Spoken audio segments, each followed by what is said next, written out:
Normal days లో terrace మీదకి వచ్చేదానికన్నా rain పడుతున్నప్పుడు టెర్రస్ మీదకి వస్తే ఆ ఫీలే వేరు. చూడండి ఎలా ఎగురుతున్నాను, కొంచెం అటు ఇటు అయిందంటే డైరెక్ట్ పరలోకానికే. ఇక నిక్కి అయితే 3 మూవీలో ధనుష్ లాగా ఫీల్ అయిపోతుంది. ఈమె నిలబడిందే టెర్రస్ మీద, ఏదో అరకు మనాలి వెళ్లి అక్కడ ఉన్న ఆకులను ఆస్వాదించినట్టు ఆస్వాదిస్తుంది. అయినా క్లైమేట్ అయితే చాలా బాగుంది. ఇంత చల్లగా బాగున్నప్పుడు మనకు గుర్తొచ్చేది రెండే రెండు, ఒకటి టీ, ఇంకోటి బజ్జీలు. రోజు బజ్జీలు ఏం తింటాం, మనం ఎలాగో టీ తాగం కదా అని చెప్పి మూవీస్ చేయడం అయితే స్టార్ట్ చేసాము.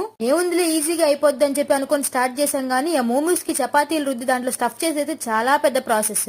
ఎంత రుద్ది స్టఫ్ చేసి ఎంతో కొంత పిండి మిగులుతానే ఉంది. మా అమ్మ లాస్ట్ కి ఆ పిండితో ఏం చేసిందో చూసారంటే డెఫినెట్లీ షాక్ అవుతారు. వీడియో ఫుల్ గా వాచ్ చేయండి. మేమేదో మూమూస్ చేసుకుందాం అనుకుంటే ఇవేంటో కుడుములా తయారయ్యాయి. నాకు ఇంట్లో చేసిన స్వీట్స్ లో అస్సలు నచ్చని స్వీట్ అయితే కుడుములు. ఇంకా ఉన్నదాన్ని ఉన్నట్టు తింటే మనం ఎందుకు అవుతాం చెప్పండి. రీసెంట్ గా ఇన్స్టాగ్రామ్ లో ఒక హ్యాక్ చూసాను. మూమూస్ లో పిజ్జా సాస్ వేసి షేక్ చేసుకొని తినడం. టేస్ట్ అయితే చాలా బాగుంది. అయితే మన ఛానల్ లైక్ చేయడం, సబ్స్క్రైబ్ చేసుకోవచ్చు కదా. ఇంకా మా అమ్మ అయితే మిగిలిపోయిన పిండితో కజ్జికాయలు చేయించింది, చాలా బాగా వచ్చాయి. ఇంకా సంక్రాంతికి నేను మా చెల్లి కలిసి ఒక స్టాల్ కూడా పెడుతున్నాం. మీకు కూడా కావాలంటే ఇన్స్టాగ్రామ్ లో డిఎం చేయండి. బాబాయ్, సబ్స్క్రైబ్.